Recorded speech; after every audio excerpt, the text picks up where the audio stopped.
Good afternoon, everyone. Venerable Sangha, basically the Chief Sanganayaka, Ajahn Kalyano, and Venerable Balkola Kalyan Tissa, and the rest of the monks, and UN Director General, and our Minister of Health, and Excellencies, ladies and gentlemen. Today, as already mentioned, the main issue or the topic of the talk is how mindfulness can enhance the ethical use of artificial intelligence. So here the mindfulness is basically representing the Buddhism, and the artificial intelligence is the present day state of art, science.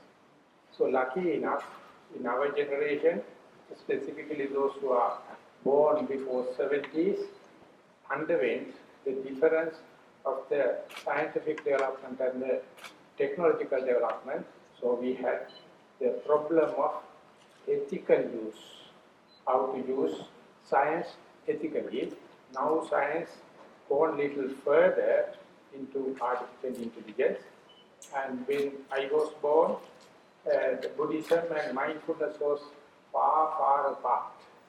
But in my 26th year, it happened me to be acquainted with mindfulness.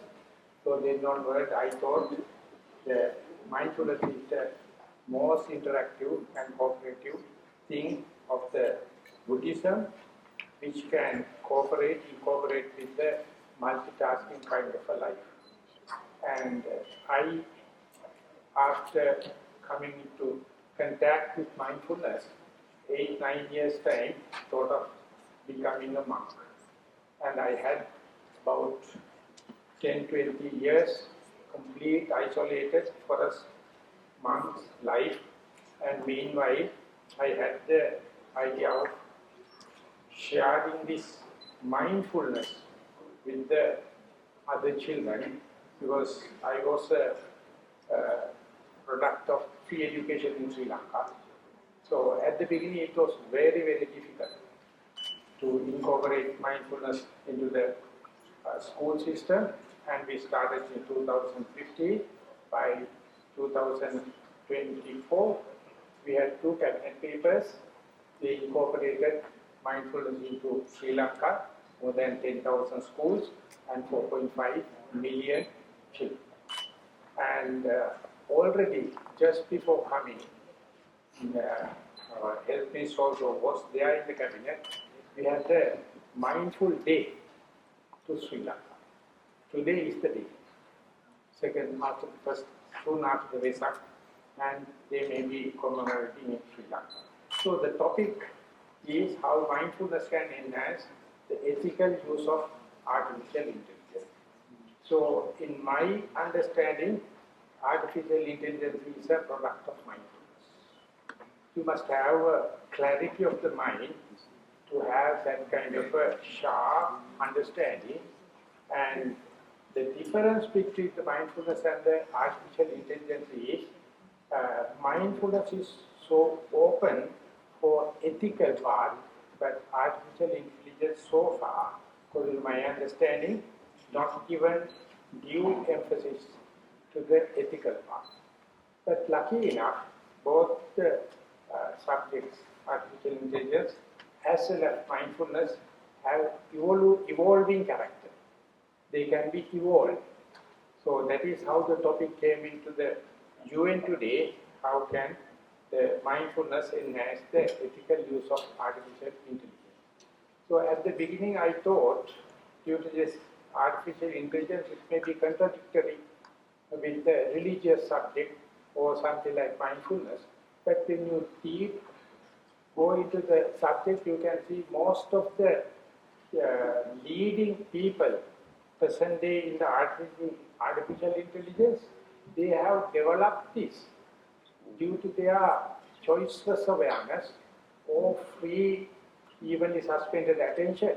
That is how the key things in our brain can be manifested. Or artificial intelligence as well as the mindfulness is a mind-made or brain child. So whenever you develop mindfulness, you are catalyzing the basic potentials and possibilities of your mind. Otherwise, our mind is so congested and get stuck in the present moment. It is you're simply not in the present moment, almost living in the past and the future. So mindfulness aspect of the Buddhism is emphasizing to keep here and now. To be here and now, it is not really happening by just wish. You must have some restraint. That's the difference between the mindfulness and the artificial intelligence. So whenever you are practicing mindfulness, you try to be here and now. So now I am talking, you are sitting and listening. And if you are here, you can understand what I am talking. If you are living in the past or future, thinking about other places and other people, my talk will not be communicated. So whenever the mind becomes mindful, that is to say here and now, and it is not the immediate thing.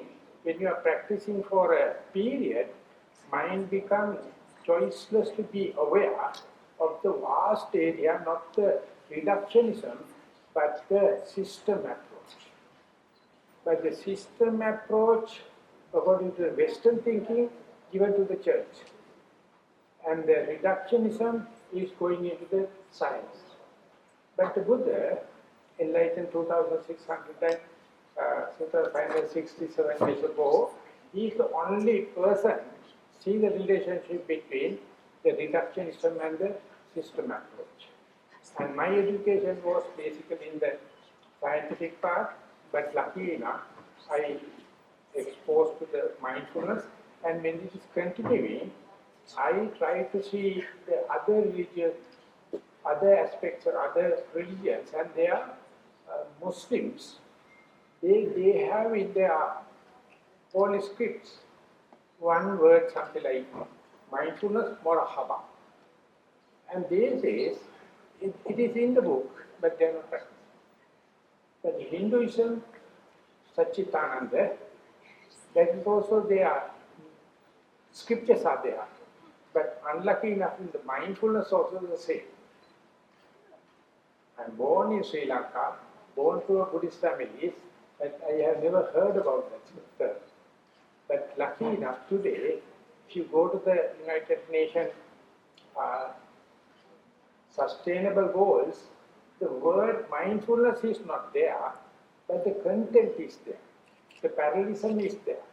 So when we are starting mindfulness in Sri Lankan school system, that is we call Satipasala, there is mindful school, and when we are going, we studied this, and we thought of first make Sri Lanka mindful. That is how the cabinet approval we got for the mindful thing. And then we try to suggest, I need your cooperation to declare mindful day, if possible, in UN, and to give as early as possible to the school children so they can be in the present. So one parallel term, synonym for the mindfulness is choiceless awareness. So that going across all the religions, all the ethicals and other this thing, and you become a human. If you wish to be a human, you have to be here and now. And then your brain capacity or mind capacity is increasing with leaps and bounds. And that is how the artificial intelligence come into being. And that is the relationship between the mindfulness and the ethics, artificial intelligence and the ethics. According to the Buddha, Sati sampajanyang vikave asati, Sati sampajanyang vipannasa, atupanisantovodi hirotapa. O monks, when you do not have mindfulness and the clear comprehension, you don't have base or foundation even for ethics. So therefore, if you wish to have our children and our nation and humanity go into the ethical part, one has to be mindful and be clear with the clear comprehension. So this relationship not well introduced into the artificial intelligence, therefore it is given a very, very sharp equipment to a monkey. It can damage. But if you can incorporate mindfulness as well as the artificial intelligence, mindfulness would take care about the ethical part, because a few years ago, along the mindfulness, they started to talk about emotional intelligence. We can feel what is the other person is thinking about, and emotional literacy. And these are the basic things we have to introduce into the artificial intelligence. So if mindfulness and artificial intelligence can go hand in hand, basically in education, health, jurisdiction, and these are the three ministries as such, so far recognized, we must think about. So therefore, this is what we can say as ethics, or as in plurality. Take one individual as such. Mindfulness is defined as here, now, I am. So you are complete with the present moment. You are not diluted with the past and the future, other people and other places. So there it appears like something selfish. But today with the multitasking, we are lost to ourselves. Mindfulness brings you at home situation, and whenever you are developing that kind of at home situation, the relationship between the parents and the children, teachers and the students, doctors and the patients, kings and the subjects, there may be a kind of a communication developed. And of course, that development is painfully slow. It's positive, but painfully slow. So therefore, United Nations, this organization is a very good thing, can consider deeply and incorporate that into the education system, health system, as well as the jurisdiction, and therefore the people will rethink about that. So, basic term or terminology, what I would like to share with you all is the choiceless awareness. That's the one striking thing happened to my life, because that is not being recognized and taught in our canon. This is the way the Buddhism came to the West, and they reinterpreted with the terms like choiceless awareness or evenly suspended attention. Whatever the thing happens, you are not biased by the language, by the religion, by the cultural things. You can consider just as a subject matter. So I would suggest that first of all you have to be mindful about one's own present moment, and then develop the emotional intelligence as well as the emotional literacy, and then only we can think why other people are behaving like that. When such information, when that kind of a restraint happens, artificial intelligence is a very, very valuable tool. But if it is not so, as we see how much the children are addicted to the cell phones and the tablets and the computers, and how much it is cutting off the relationship between the individuals. But when you come to the mindfulness, we sometimes do it in an individual or as a group. In the classrooms, we introduce mindfulness to the classroom in 4 ways. One thing is, just like you all are here, sitting and be aware here, now I am sitting. but it is almost like a subject in the school. But instead we introduce walking meditation or mindful walking. And when you are doing walking, you are getting grounded, you get earth. Specifically if you are walking barefoot.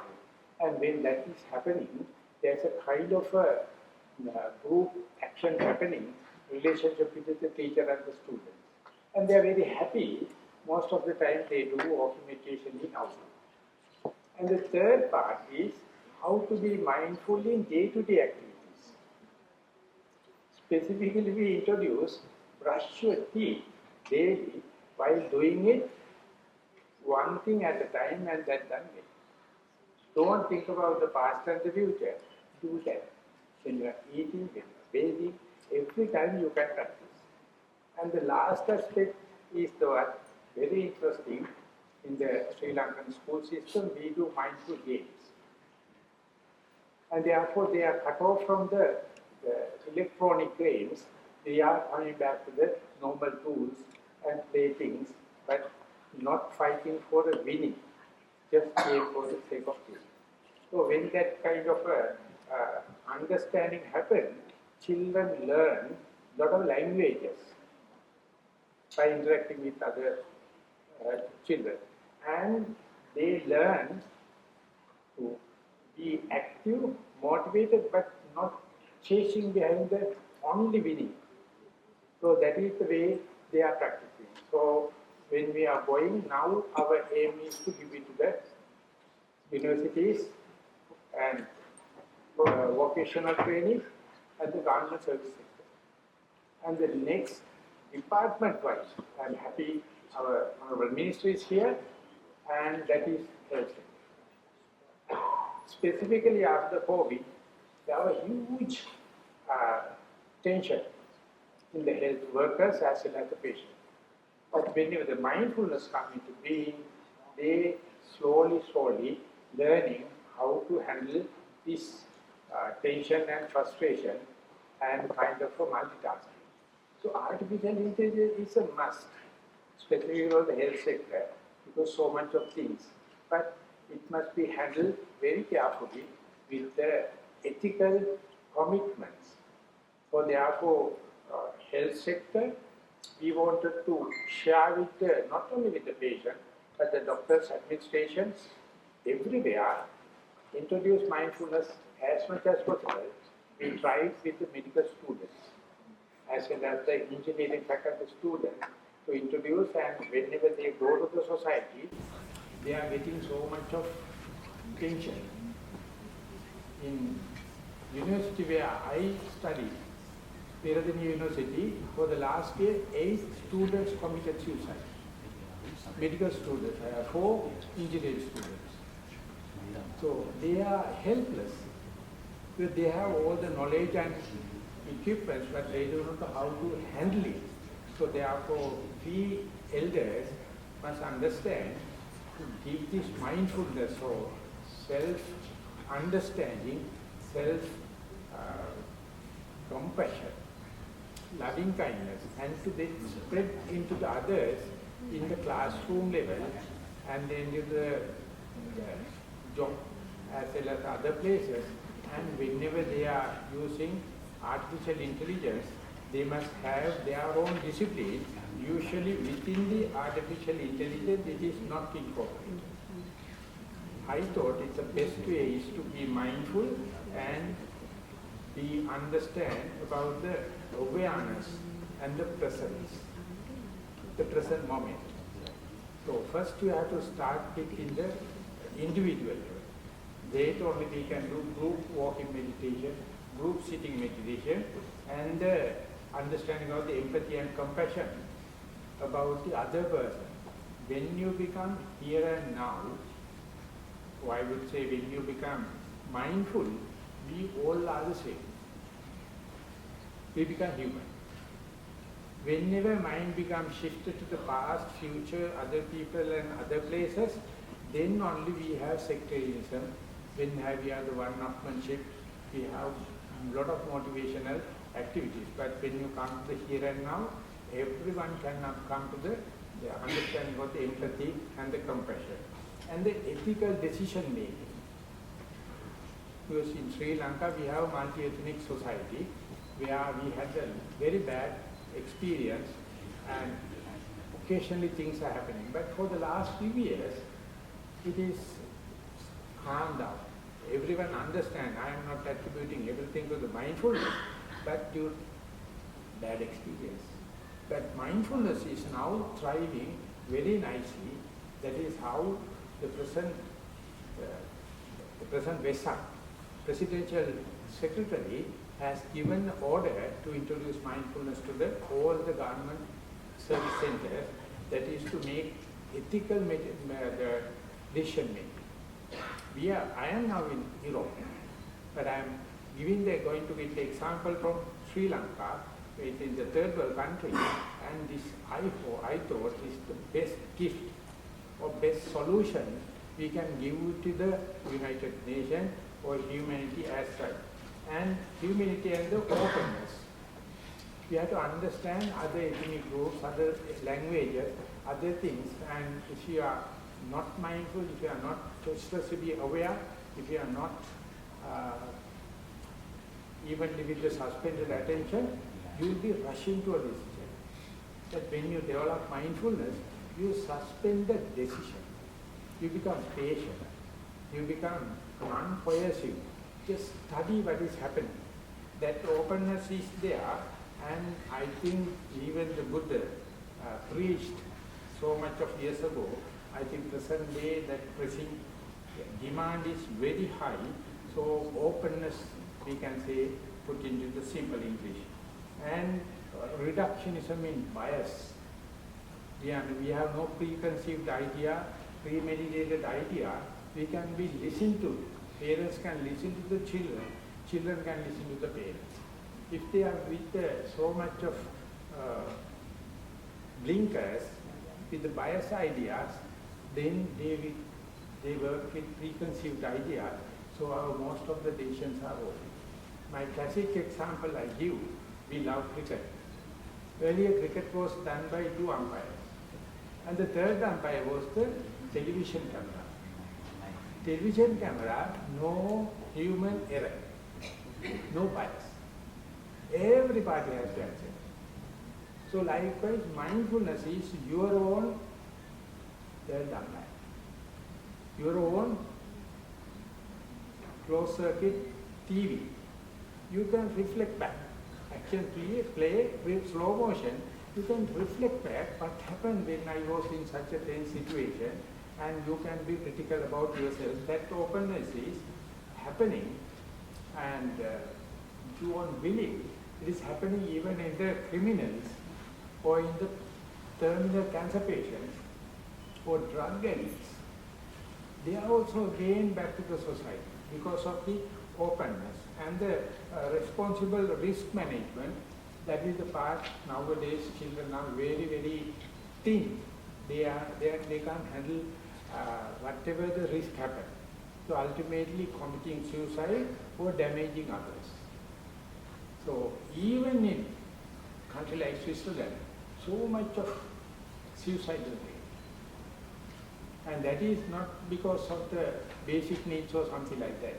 Whatever the thing happens, so that is because of they don't have the responsible risk management capacity. So it is a subject, but I would say when you are continuing in mindfulness, that will slowly come into be in your mindset. And collaboration and communication. Usually I am not talking with myself because I am extrovert. But whenever you become mindful, it is not a pleasant experience, but you are listening to yourself. For example, when you are sitting, I would say sitting meditation or mindful sitting, you have to sit very comfortably.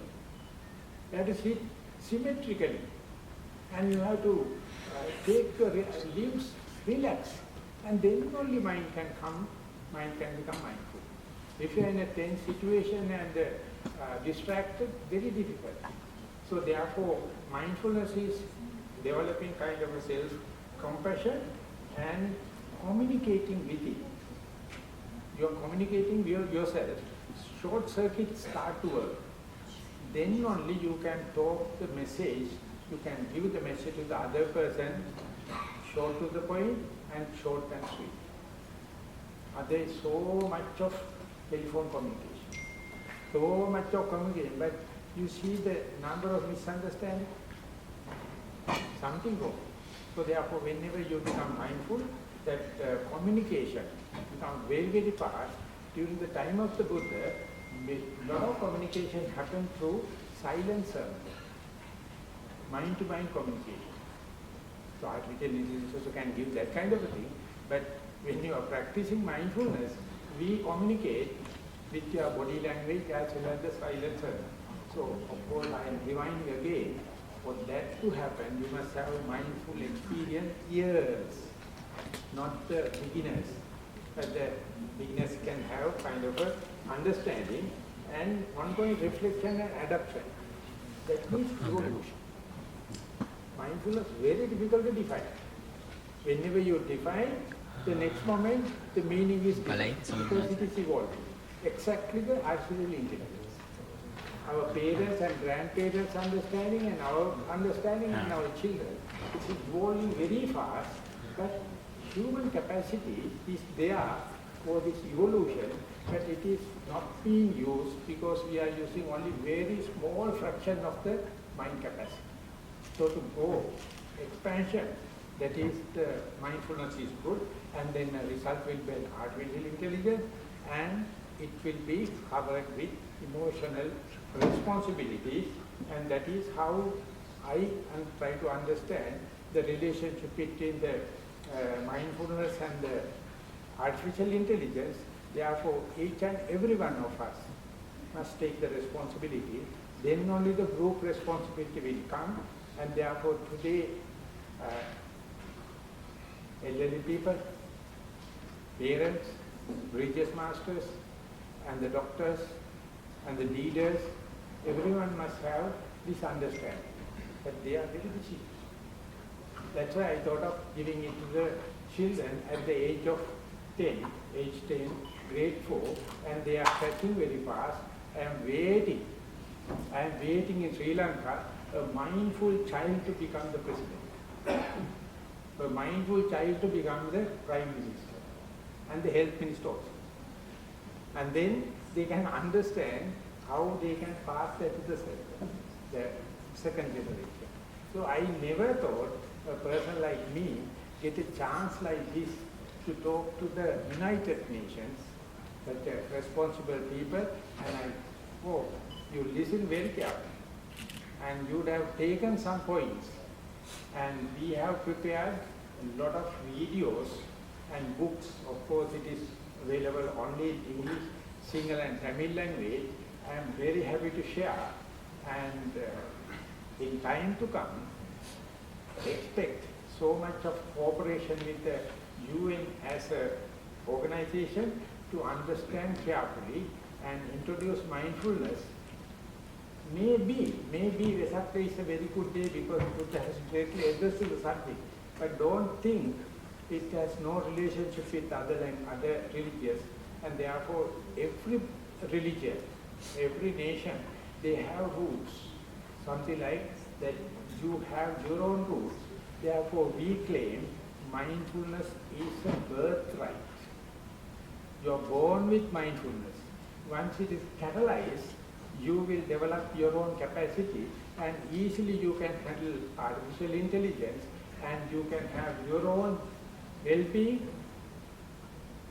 upliftment, as well as the family as such, and then to the village and the community, and like ultimately to the UN. Therefore, it must come from the grassroots level and top bottom level as well as bottom top level. That is how it became successful in Sri Lanka. So I would like to sum up my address, requesting everyone's support and give the resolution, just like the Vesak Day, have a mindful day. Otherwise, it cannot go into the society. Take little time daily. Thank you. Everyone, Saranai.